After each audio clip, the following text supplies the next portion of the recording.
앞에서 오창현 과장님께서 코로나 시대 우리나라 의료기관이 어떻게 해야 될지 또 코로나 사태가 어떤지에 대한 자세한 말씀을 해주셨기 때문에 저는 그럼 이 코로나가 지난 이후에 대한민국의 의료는 어떻게 변화될 것이냐, 또 이 코로나 속에 숨어 있는 어떤 진실은 무엇이냐, 이런 부분을 새로운 시각으로 한번 살펴봤습니다. 같이 하시면 좋겠습니다.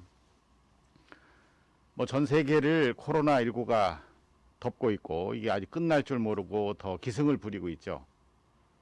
그래서 이 코로나가 끝나고 난 다음에는 다양한 변화가 나타날 것이다라는 예측들이 나오고 있습니다. 심지어 이런 10가지 트렌드로 앞으로 사회가 애프터 코로나 시대가 변할 것이다, 이런 트렌드까지도 나오고 있죠. 그런데 미래가 어떻게 될지는 사실 아무도 모르는 거 아니겠습니까? 왜냐하면 코로나가 끝났으면 이미 과거형이라면 어떻게든 정의를 할 수 있을 텐데 현재도 진행형이고 앞으로는 어떻게 될지 또 아무도 모릅니다. 그냥 앞에서 이런저런 예측을 했을 뿐이죠. 그래서 저희가 주목해야 될 것은 사실은 블랙스완, 전혀 예측하지 못한 것이 갑자기 나타날 수 있는 그런 사태, 또는 그레이스완, 분명히 나쁜 어떤 징후가 보이지만 그렇다고 뚜렷한 어떤 대책도 없는 그런 시대가 될 것이다 라는 정도의 전망만 사실은 하고 있죠. 그래서 지금 시대를 어떻게 이제 한마디로 요약을 좀 해본다면 앞이 안 보이는 곡선의 시대를 가고 있다, 이렇게 볼 수 있습니다. 이 곡선을 지나고 나면 또 다른 직선 세계가 펼쳐지겠죠. 근데 그 직선은 어떻게 될지 예측을 할 수는 있겠지만 그것이 정확하다고는 말할 수 없는 곡선의 시대를 우리가 지금 살고 있다, 이렇게 말할 수 있을 것 같습니다. 근데 코로나가 뭐 지금 전 세계적으로, 우리나라도 열심히 하고 있고 전 세계적으로 백신 또 치료제를 만들기 위해서 노력하고 있기 때문에 날고 기어봤자 조만간 하여튼 코로나도 종식이 되고 또 치료가 될 겁니다. 결국 애프터 코로나 시대가 올 거라는 그런 것이죠. 그런데 앞에서도 말씀드린 것처럼 애프터 코로나 시대는 지금과 전혀 다른 세계가 펼쳐질 가능성이 상당히 많다, 이런 전망들을 하고 있고 또 그렇게 예측하고 있는데 그게 도대체 어떤 모습이냐에 대한 부분을 같이 좀 살펴볼까 합니다. 그래서 BC, Before 코로나 또는 With 코로나, 지금 현재 하고 있는 코로나에 대한 부분과 애프터 코로나, 이 두 개를 나눠서 봐야 되는데 어떻게 볼까? 20분 내에 이 엄청난 일을 어떻게 얘기를 해드릴까라는 생각을 곰곰이 하다가 어떤 프레임을 하나 가지고 말씀드려야 되겠다 싶어서 제가 337 인사이트라는 프레임을 가져왔어요. 그러니까 세 가지의 진실이 있고 세 가지의 변화가 있고 일곱 가지를 예측할 수 있겠다라는 337 인사이트를 가지고 제가 애프터 코로나 시대를 조금 정리를 해볼까 합니다. 먼저 세 가지 진실을 말씀드려 보겠습니다. 아리스토텔레스는 모든 것은 형상과 진료로 구분이 된다라고 일찍이 말을 해가면서 실제로 본질이 중요하다라는 말을 강조를 했는데요. 그렇다면 무엇이 진실인가 라는 걸 봐야 되는데 지금이 코로나 시대이다 보니까 코로나에 너무 집중해 있다, 첫 번째는. 근데 코로나가 아니다 라는 역설적인 말씀을 좀 드려볼까 합니다. 팬데믹 역사는 수없이 우리 인류 역사상 계속되어 왔고 지금 지난 어제 날짜로 봤을 때 코로나도 벌써 4천만이 넘는 확진자와 113만 명이라는 어마어마한 사망자가 나타난 그런 무서운 질환이기는 하지만 분명히 그냥 하나의 시대를 넘어가는 그런 감염병이라는 것이죠.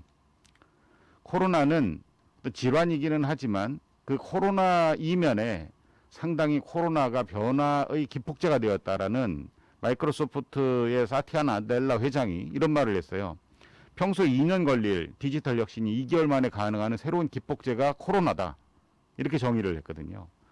지금 미중 간의 엄청난 갈등, 어떻게 누가 패권을 쥘 것이냐에 대한 그런 갈등이 있고요. 미국이 20만 명이 넘어가는 22만 명이라는 사망자가 나타나면서 미국 자체가 사실은 혼란 속에 빠져 있는 것이 지금 시대죠. 그런데 이런 혼란만을 볼 것이 아니라 역사적으로 흐름을 보면은요, 사실 가장 인류 역사상 많은 사망자를 냈다고 하는 흑사병이 나타나고 난 이후에 이태리의 르네상스 현상이 나타났어요.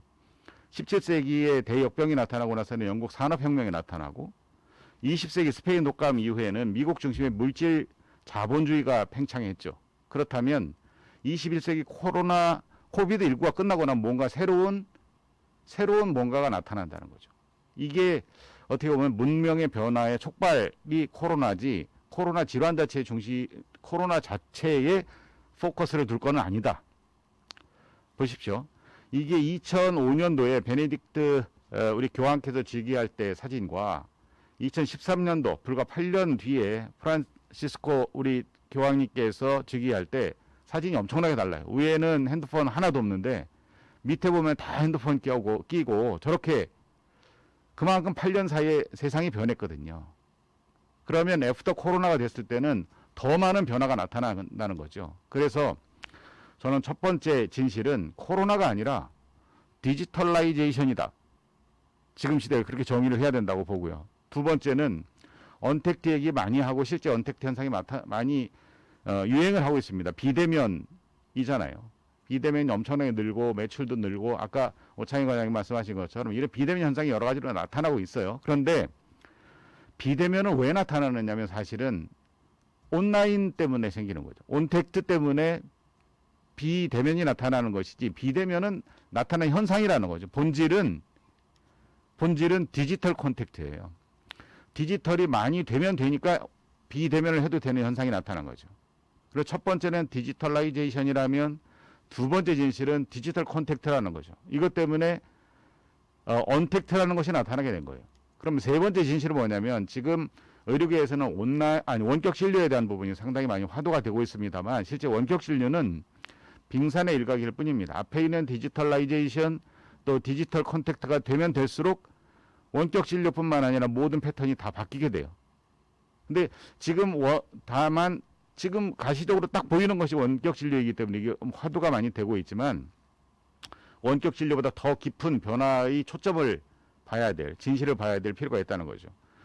우리 카카오 김범수 의장이 이재용 삼성전자 회장 아무 부럽지 않다. 제꼈다고 했죠. 이재용 회장님과 정의선 이제 현대자동차 회장이 새로 이제 취임하셨죠. 현대자동차 회장님이 만나지 않으실 것 같은데 두 분이 만나셨어요. 코로나는 이렇게 새로운 변화를 일으킨다니까요.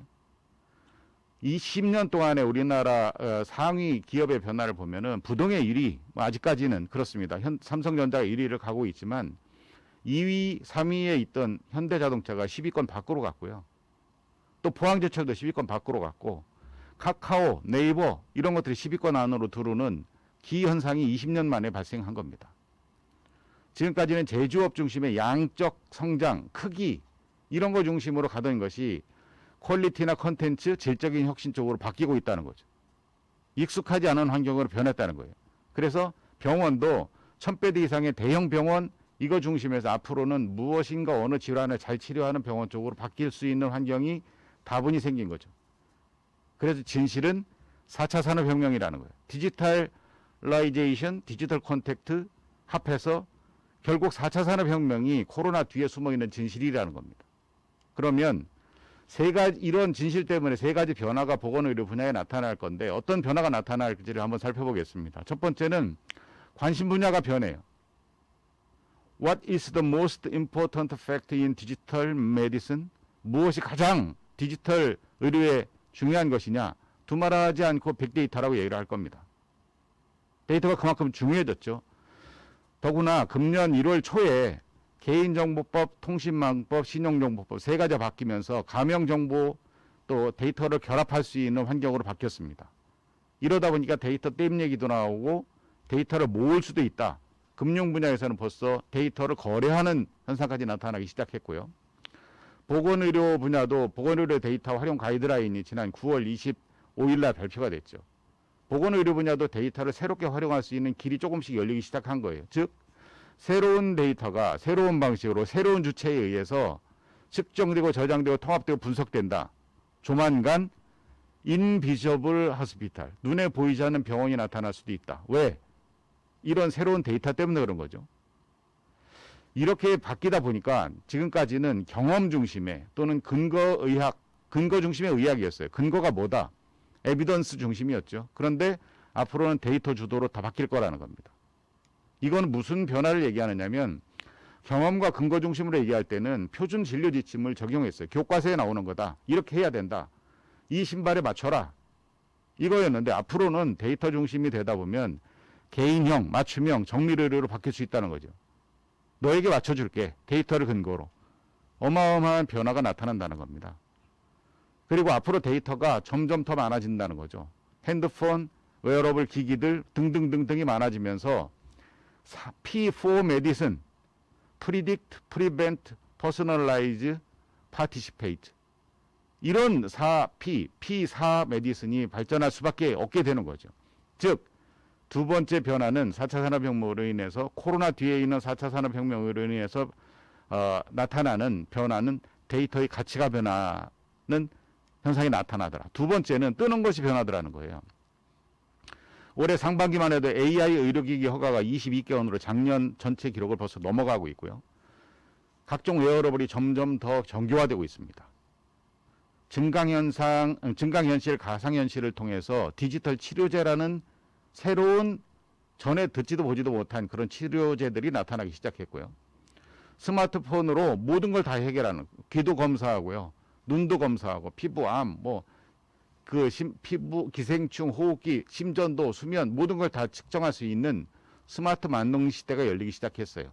곧 병원에서 하는 병원 사업이 밖에서도 집에서도 할 수 있는 디지털 헬스케어 쪽으로 변하고 있다는 거예요. 세 번째는 움직이는 것이 변합니다. 뭐가 움직이느냐면 지난 7월 14일 날 K 뉴딜 발표가 있었습니다. 엄청나게 많은 160조에 해당하는 그런 어마어마한 예산을 투입해서 뭔가 바꾸겠다. 물론 의료 분야는 얼마 안 됩니다. 0.2조, 2천억 정도 되지만 실제로는 2천억이라고 하지만 모든 과제가 다 연결되어 있기 때문에 특히 디지털 분야, 디지털 뉴딜 58조의 대부분이 사실은 의료하고 연계가 될 것입니다. 이러한 국내 변화뿐만 아니라 아마존과 병원과 아무 상관이 없는데 갑자기 아마존이 2017년부터 병원을 만들었어요. 알렉사라고 그냥 말하면 뭐 음악 틀어주고 뭐 알아듣고 전기 켜고 하는 그 알렉사가 감지하고 의사와 원격 상담을 예약 잡고 하는 새로운 형태의 의료를 만들기 시작했고요. 투자의 귀재 워렌 버핏이 헬스주에 관심을 갖기 시작했어요. 거대 자본이 움직이기 시작한 거죠. 의료에. 이렇게 세 가지 변화가 벌써 나타났습니다. 그러면 이러한 세 가지 진실과 세 가지 변화를 가지고 7가지 새로운 형태가 나타날 거라는 예측을 할 수 있는데 첫 번째 진실에 말씀드렸던 디지털라이제이션이 가속도가 붙을 거라는 거예요. 아까 온택트라는 말씀 드렸지 않습니까? 온택트라고 말씀드렸어요. 이 온택트. 디지털 컨택트. 그거에 해당하잖아요. 온택트가 많이 될수록 디지털화 될 것이고 디지털화가 될 것이고 디지털화가 많이 되면 데이터가 많이 쌓이고 데이터가 많이 쌓이면 AI가 만들어지고 AI가 만들어질수록 다시 또 디지털이 되고 하는 이 가속도가 붙는다는 거죠. 두 번째는 AI가 그래서 많아지고 나니까 의료 장비나 보험급여로 당연히 등재가 될 것이고 그러면서 빅데이터가 또 증가하고 빅데이터가 증가하니 데이터를 처리할 전문가가 필요한데 전문 인력이 없다 보니 또다시 그럼 사람이 없으니까 또다시 AI가 더 발전하게 되는 이런 가속도가 붙는 현상이 나타나고요. 데이터가 많이 모였으니까 빅데이터라고 얘기했어요. 근데 빅데이터가 많이 모여서 데이터 댐을 만들었다. 그럼 다음에 나타나는 현상은 그 데이터 안에 있는 것들 중에서 색깔을 이렇게 고르는 거예요. 아래처럼. 비슷한 것들 이렇게 다 표준화를 만들기 시작하는 거죠. 빅데이터가 모였다는 건 표준화를 한다는 거. 표준화를 한다는 것은 알고리즘을 만든다는 것이고 알고리즘은 다시 AI가 된다는 거죠. AI가 되는 것은 앞에서 말씀드렸던 가속도 현상을 다시 만들어서 결국 디지털라이제이션을 더 촉진시킨다. 이런 것이 계속 선순환 모델이 되고 이렇게 되다 보니까 개별 맞춤 진료 현상이 촉진된다는 거예요. 과거에는 이렇게 교과서적으로 평준화된 획일적인 진료에서 앞으로는 개인 맞춤형 수억 개의 프로토콜이 만들어지는 정밀 의료가 촉진이 될 수밖에 없다. 이런 현상이 나타나고 앞에 표준화가 되면 될수록 다 표준화됐으니까 EMR을 굳이 각 병원별로 따로 만들 필요가 없죠. 그러다 보니까 이 EMR 클러스터가 구성이 될 거예요. 큰 병원들 만드는 EMR 만드는 업체. 뭐 업체들도 수십 개, 수백 개 있지만은 점점 다 이합 다시 합쳐지면서 몇 가지 강한 그런 기업들이 생기면서 EMR 클러스터가 되고 궁극적으로는 전국이 EMR로 통일될 겁니다. 이런 현상이 나타나겠죠. 비즈니스 헬스케어 비즈니스 중심이 이동할 겁니다. 질병의 기저가 원인이 무엇이냐라고 따지면 생활습관, 환경, 유전 요인, 기타 요인 이렇게 네 가지로 구분할 수 있는데 그 중에 생활습관이 40%, 환경이 30%예요. 그런데 지금까지 병원은 이 70%나 되는 이 부분에는 별로 관심이 없고 유전 요인이나 기타 요인 이 30%에 집중을 해왔습니다. 그런데 앞으로 데이터가 쌓이면 쌓일수록 생활습관과 환경 쪽으로 훨씬 더 많이 치우칠 거라는 거죠. 곧 헬스케어의 비즈니스 중심이 생활습관과 환경 쪽으로 바뀌게 됩니다. 그러면 어떤 현상이 병원에 나타나느냐면 병원의 리서치 앤 디벨로프먼트를 했을 때 주로 리서치를 많이 해왔는데 앞으로는 리서치는 조금 줄고 디벨로프가 훨씬 더 많이 늘어나는 쪽으로 바뀔 거다. 이런 예측이 가능하죠. 불과 10년 사이에 지금 이 그 화면에서 보시는 것처럼 치료라는 부분이 63%를 차지했어요. 예방, 진단, 치료, 모니터링 중에서.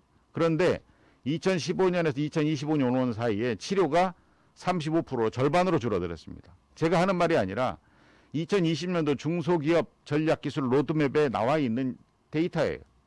바뀐다는 거죠. 이렇게 예측이 다 바뀝니다. 즉 앞으로는 앞에서도 말씀드렸던 네 가지 프리딕 예측과 예방과 어떤 개인 맞춤 의료와 어떤 개인 참여하는 이런 형태의 4P 메디슨이 발전할 수밖에 없다. 그리고 그것도 점점 빠른 속도로 가속화될 것이다. 이것이 지금까지 말씀드린 어떤 인사이트입니다.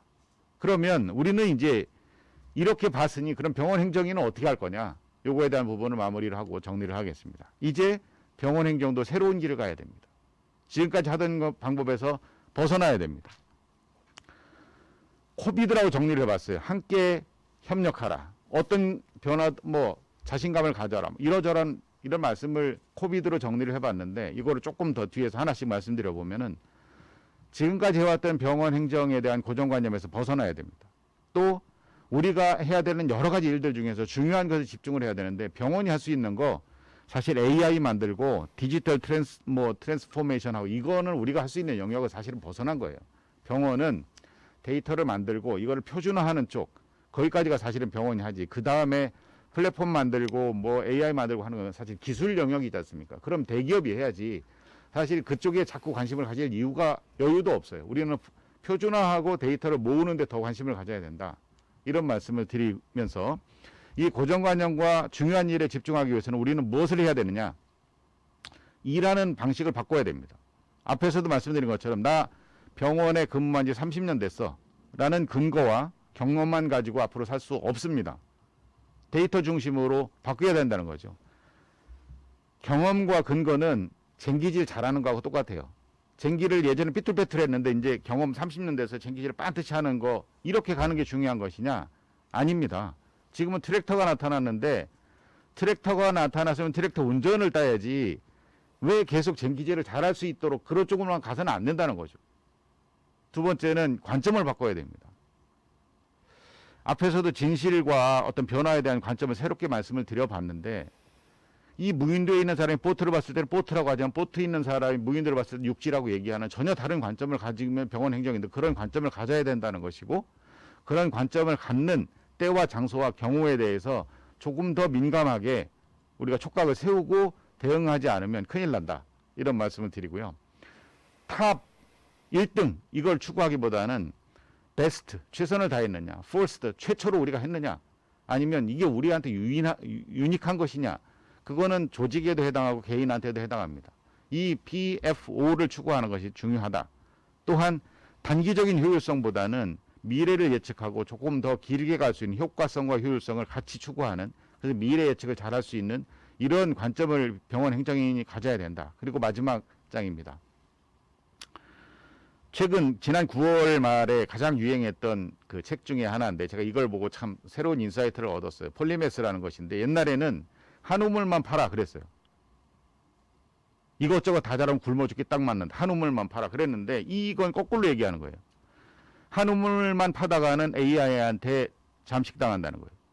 전문가들은 무엇을 하는 거냐? 그럼 전문가일수록 자기의 직업이 무엇이다라는 걸 한마디로 정의할 수 있다는 거죠. 그런데 이렇게 한마디로 정의할 수 있다는 건 곧 알고리즘을 만들 수 있다는 것이고, 알고리즘을 만들 수 있다는 건 곧 AI로 대체된다는 거예요. 그런데 병원 행정은 무엇이냐? 복잡해요. 별걸 다 해요. 원무하다, 기획하다, 인사하다, 뭐 이것저것 다 하잖아요. 내가 무엇인지 몰라요. 이것저것 다. 그런데 그 여러 가지를 해가면서 그 안에서 새로운 인사이트를 찾고 새로운 융합, 원무의 경험과 기획의 경험과 인사의 경험을 묶어서 또 다른 무엇인가를 만들어낼 수 있을 때 훨씬 더 파워풀해진다. 그러니 병원 행정에게 저는 비전이 있다. 이렇게 생각을 하면서 지금까지는 어떤 관리의 행정인이었다면 위드 코로나, 앞으로는 미래를 내다보고 이것저것 묶어서 훨씬 더 좋은 인사이트를 내는 병원 행정인이 되었으면 좋겠고요. 이런 환경을 가지고 병원들은 어떻게 잘 나갈 수 있느냐, 무슨 일을 하고 있느냐는 이따 오후 시간에 각 파트에서 나와서 하는 시간을 같이 참조하면은 좋은 인사이트를 얻는 오늘 학술대회가 될 거라고 생각을 하면서 제 강의를 마치도록 하겠습니다. 감사합니다.